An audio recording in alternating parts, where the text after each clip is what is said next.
several years, the number of drug shortages has increased. And antimicrobial shortages are important because they limit the treatment options for patients. Our goal was to investigate the impact of antimicrobial shortages. We found the shortages are common.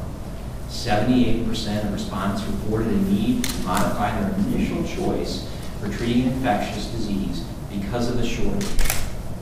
Secondly, we found that 52% of respondents reported that, in their opinion, the change in treatment generated by the shortage adversely affected patients under their care. Some of the adverse effects they reported were exposing patients to a more toxic drug, exposing them to a much more expensive drug, exposing them to a drug that had a much broader spectrum than was needed, and in some cases, physicians cited having the patient to stay longer in the hospital or have failure in therapy, in their opinion. Most surprisingly, 70% of physicians learned about the shortage after they had prescribed the drug. So in other words, they had prescribed the drug and then they were alerted by the pharmacy that that drug was no longer available. So they had to alter their treatment decision in real time. So our study was based on a survey of members of the Emerging Infectious Disease, the Emerging Infections Network. It's a sentinel network of infectious disease physicians that is funded by the cooperative agreement from CDC. 634 of the 1,350 members responded to the survey. We asked them to report the shortages that they've experienced, report how they learned about the shortage, and then ask them to estimate the impact of the shortages on patients under their care.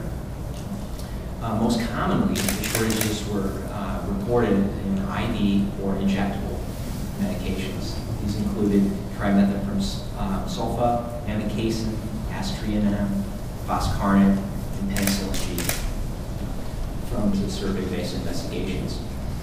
Another limitation is that we didn't, by design, try to figure out why the shortages occurred. But despite these limitations, we can conclude that the shortages are common and they may lead to direct adverse events in patients. And secondly, physicians learn about these shortages at the point of care. Given these findings, we need to find more effective ways to alert physicians about pending shortages. And secondly, we need to generate information about what to do if there's a shortage, especially in regard to first-line agents that may be the workhorse drugs or main drugs to treat certain infections. So what should be done in the event of a shortage? So, because for some common and uncommon infections, there may be only one drug, a workhorse drug. And so we need to do sort of a threat assessment to try to figure out some other drugs that could be used in the case of a shortage. Because the last 10 years, we did a survey 10 years ago, and only the names of the drugs have changed. The shortages are still occurring. They're just different drugs. Thank you.